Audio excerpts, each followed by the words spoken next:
നമസ്കാരം. DNA double ഹീലിക്സ് ഘടന കണ്ടുപിടിച്ചതിന് Nobel സമ്മാനം നേടിയ ശാസ്ത്രജ്ഞൻ ജെയിംസ് വാട്സൺ അന്തരിച്ചു. 97 വയസ്സായിരുന്നു. കോൾഡ് സ്പ്രിംഗ് ഹാർബർ ലബോറട്ടറിയാണ് അദ്ദേഹത്തിൻ്റെ വിയോഗം സ്ഥിരീകരിച്ചത്.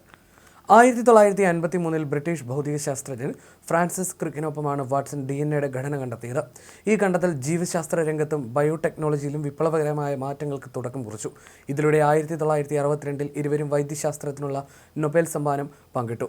1968 പുറത്തിറങ്ങിയ ദി ഡബിൾ ഹീലിക്സ് എന്ന വാട്സന്റെ ഓർമ്മക്കുറിപ്പ് ശാസ്ത്രലോകത്തെ മത്സരങ്ങളെക്കുറിച്ചും വ്യക്തിബന്ധങ്ങളെക്കുറിച്ചും തുറന്നു പറഞ്ഞതേറെ ചർച്ചകൾക്ക് വഴിവെച്ചിരുന്നു.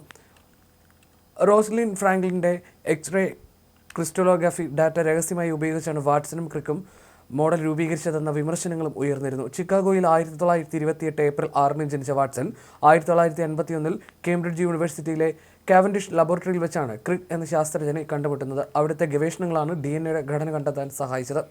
DNA കണ്ടെത്തൽ പാരമ്പര്യ വിവരങ്ങൾ എങ്ങനെ സംഭരിക്കുന്നു എന്നതിനും കോശങ്ങൾ വിഭജിക്കുമ്പോൾ DNA എങ്ങനെ പകർത്തപ്പെടുന്നു എന്നതിനും സൂചന നൽകി. ഇത് ജീൻ തെറാപ്പി, ജനിതക എഞ്ചിനീയറിംഗ്, ഫോറൻസിക് സയൻസ് എന്നിവയിൽ വലിയ മുന്നേറ്റങ്ങൾക്ക് കാരണമായി. മനുഷ്യ ജീനോം പദ്ധതിക്ക് മാർഗ്ഗനിർദ്ദേശങ്ങൾ നൽകുന്നതിലും വാട്സൺ പ്രധാന പങ്ക് വഹിച്ചിട്ടുണ്ട്. ചിക്കാഗോയിൽ ജനിച്ച വാട്സന് ഇത്ര വലിയൊരു കണ്ടുപിടുത്തം നടത്തുമ്പോൾ പ്രായം വെറും 24 മാത്രമായിരുന്നു. വൈദ്യശാസ്ത്ര മേഖലയിലും കുറ്റവാളികളെ കണ്ടെത്തുന്നതിലുമെല്ലാം പുതിയൊരു വഴി വെട്ടിത്തുറന്ന ആ കണ്ടുപിടുത്തത്തിലൂടെ വാട്സൺ ശാസ്ത്രലോകത്ത് ആദരണീയനായി.